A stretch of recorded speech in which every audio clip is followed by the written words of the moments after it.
But no, I have been fascinated by the business you built. I've actually been a stalker. I'm not going to lie. I've been a stalker.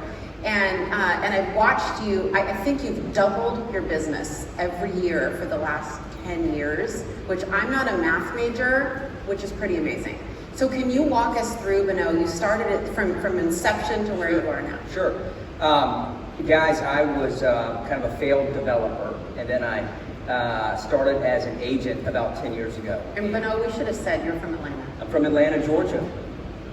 Okay. Thank you.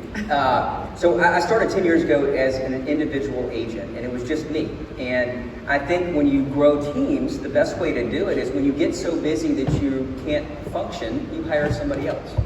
And that's the way that I started my team and started my business. I'd get so busy that I couldn't operate anymore, and I want to jump out the window and I hired somebody. And then the two of us would get so busy, we hired a third and a fourth and a fifth.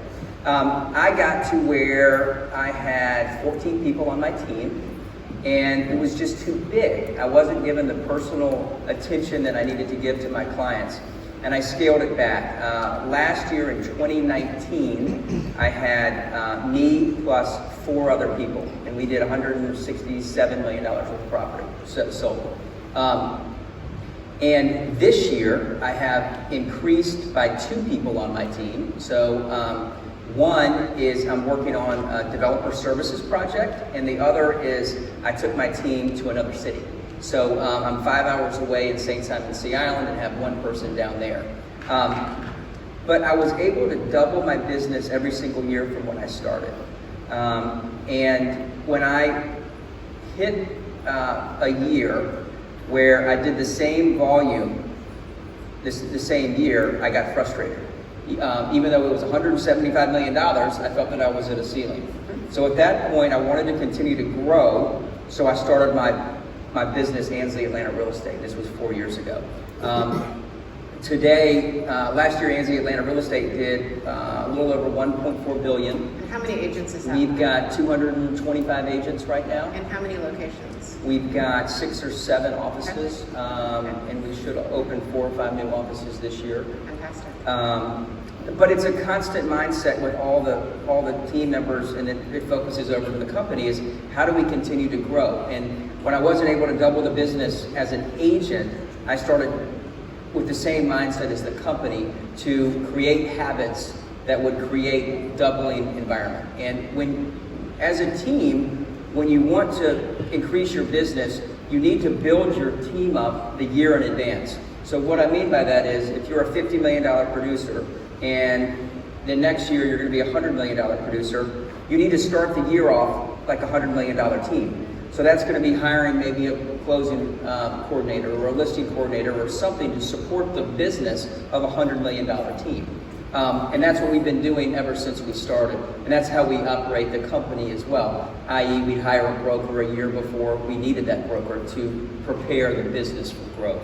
How do you balance that with profits, right? If you want revenue to lead your business growth, it's always a little interesting when you're hiring that far in advance. It is, but with our growth at Ansley going from my business to 1.4 billion, the money follows the growth, right? Yeah. So if we're doing everything right, Sure. we definitely make mistakes. Yeah. But we operate in such a fast environment that we catch up with our hires really, really quickly. And actually, you do that quicker than you think. And that's a great way to grow. The foundation of the business is our ops and our admin. And so whenever we want to grow, we need to make sure we have that foundational piece in place. Absolutely. I couldn't agree more. Bonneau, do you want to add to that? You talked a lot about that on our prep call, and it was really good how you are building your brand, and it's Bonneau. Yeah. So I don't have buyer's agents or selling agents. I don't do any leads. I don't do any lead generation or any marketing. The business that we get is strictly referrals, and the business that comes in is my business of some sort of referral from me. And the people. And you do almost 200 million with no marketing. Mm-hmm. No postcards. We do listing postcards and stuff like that. But we don't do Zillow agents and that type. But you're doing some ads and some postcards, so there's marketing. Yeah, I don't do too many ads myself just because I own the business and don't want to ANSI Atlanta, don't want to try to compete with those agents. So I try to kind of stay in the background a little bit relative to that. But the people that are on my team, the 5 or 6 of those folks are extensions of me, where they can go and take out, my clients and show them houses, go on listing appointments. I am active in the business as well, but they can go negotiate deals and everything else. Bonneau, do you have any plans? Do you want to get out of production ever? Are you headed in that direction? Yeah. No, I had a feeling you were going to say that. I love it. I mean, I built the company, ANSI Atlanta, to be an agency for high producing, high motivated people. But I do want to go back to the team thing. As it relates to expectations, when I sit down with somebody that wants me to sell their house, it's kind of like, well, but no, we want you. And when I sit down with them, I typically bring a team member and I say, look, your expectation is right. You are going to get me, but with me, comes with these people. And, then I produce the track record. So we've done this, this, and this, and this is how we roll. This is how we do it. So I'm not always going to be the one that's going to show your house, but I've got people that can do it better than I. And the other side with being a team is when somebody wants to see your house, we don't say, no, we can't show it because I'm out with somebody else. We've got other people to do it on a team, and it's very, very efficient that way.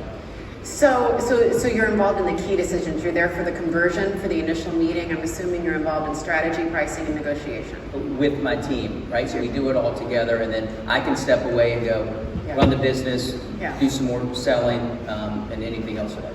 How hands-on are you during, say, inspection? I don't know what you guys call them in Atlanta. We would call it a contingent inspection.